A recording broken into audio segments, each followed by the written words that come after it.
What's going on, Avid fam? My name is Arik, and we're here at the Avid, done being polite about sports. That's right, so far for the last 7 weeks, we've had one topic, raw, unfiltered, and just the truth.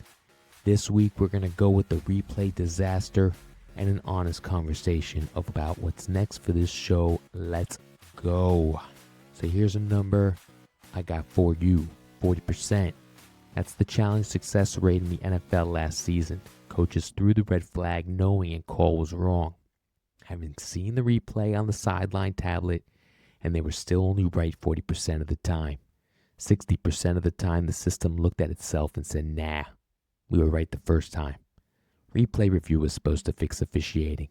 That was the promise. Put the cameras everywhere, let the guys in New York watch, correct the mistakes. It took the NFL 25 years to get it working. The first version, 1986 to 91, was so bad they scrapped it entirely. Only 13% of reviewed calls were reversed. The league abandoned it for 8 years. They brought it back in 99.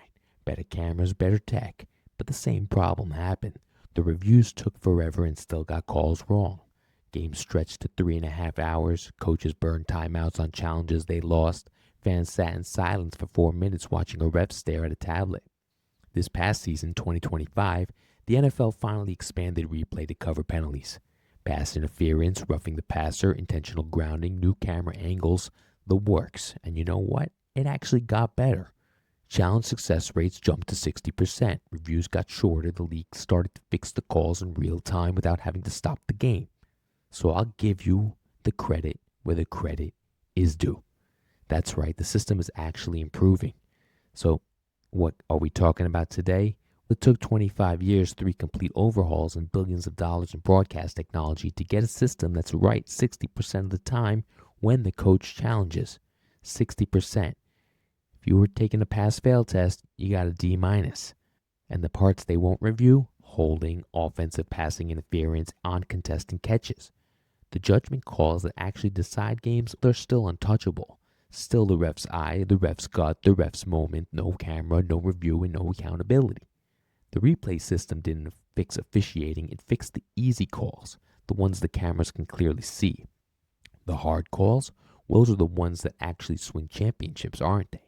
Those are still human, still flawed, and still protected. So here's the part that connects this to everything that we've been talking about on this show for the last 7 weeks. The leagues don't want perfect officiating. We said it in episode 3, bad calls create controversy. Controversy creates engagement. The replay system exists to give you the feeling of accountability without the reality of it. But I'm not going to spend 10 minutes on this because honestly, the replay system is the least broken thing that we've covered on this show. It's actually getting better, slowly, painfully, but better.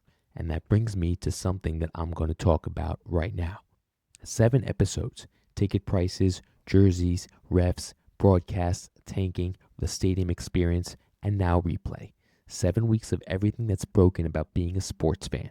7 weeks of the things that make you furious when you love a game that doesn't love you back. And I meant every word, and I'm proud of every episode. But here's what I've realized. The fan frustration lane, the prices, the officiating, the stadium experience, it's important, it's real, but it's also a known conversation. You already knew that ticket prices are too expensive. You already know refs are bad. I just said it louder. So this chapter's over. Next week, a brand new chapter emerges. Can't wait to speak to you then. And if you've been here since episode 1, since $412 for 2 upper deck seats, thank you, man. So subscribe now so you don't miss a thing when we come back. Until then, stay avid.